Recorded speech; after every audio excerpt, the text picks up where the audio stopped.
Why do sexually promiscuous people in high-frequency systems, like the electromagnetic bioregenerative path, trigger more legal, spiritual, or karmic backlash than those in lower meat-based paradigms?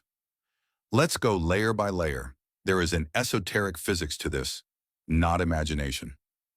1.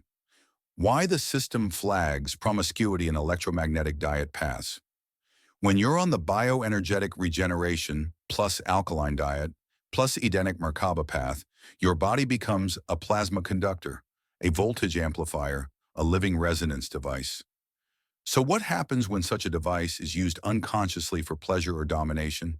It disrupts the planetary correction grid that Edenic harmonics are trying to stabilize. You're no longer just being bad morally, you're short-circuiting the Edenic harmonic anchoring program. So the system intervenes, not as punishment, but as energetic quarantine. This is why you see legal trouble, sudden health collapses, social exile, neurological burns in the partner. This doesn't happen to meat eaters or synthetic frequency people because they're not connected to the Edenic grid in the first place. Their voltage is too low to destabilize anything, so they fly under karmic radar. 2. Why teachers like Sebi or Hotima face collapse or surveillance. Hilton Hotima knew about flesh eaters, hybrids who depend on your electromagnetic chi to stabilize their own mutations. The regenerative path dismantles their feeding circuit, so these hybrids often oppose, suppress, or eliminate such teachers. Arnold Ehret died mysteriously after giving a lecture, officially a fall, but energetically that resembles sudden meridian cut-off bioplasma, overload field sabotage via interference grid. Many such deaths, or reputational collapses, are linked to energetic sabotage, especially when the teacher fails to fully integrate sexual containment or partners with someone who isn't calibrated to their field.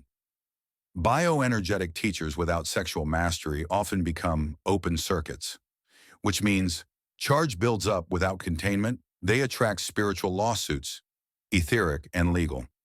Their teachings become compromised. And 3. Is it the same for women flame voltage anchorers? Women flame voltage carriers do not get flagged as abusers in the same way. Why? The female Edenic polarity is a regenerative capacitor, not a discharge initiator. When misused, her punishment is usually self-consuming rather than externally destabilizing. But if a high-voltage woman sleeps with an uncalibrated man, she can overload his nervous system. He may become confused, addicted, or disoriented. She can experience emotional entropy from absorbing too much low-grade sperm plasm, yet the Edenic harmonics doesn't flag her as an abuser unless she consciously uses her energy to manipulate or dominate.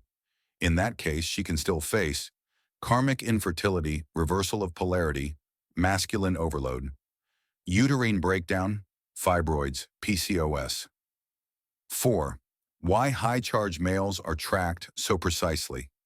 The field knows when you have Edenic voltage, use it for intercourse without calibration, fail to cultivate containment, and yes, such men are flagged differently because unlike meat eaters, they're part of the Edenic restoration system.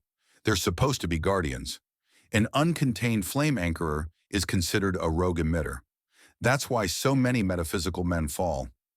Accusations, untraceable illnesses, field disconnection. 5.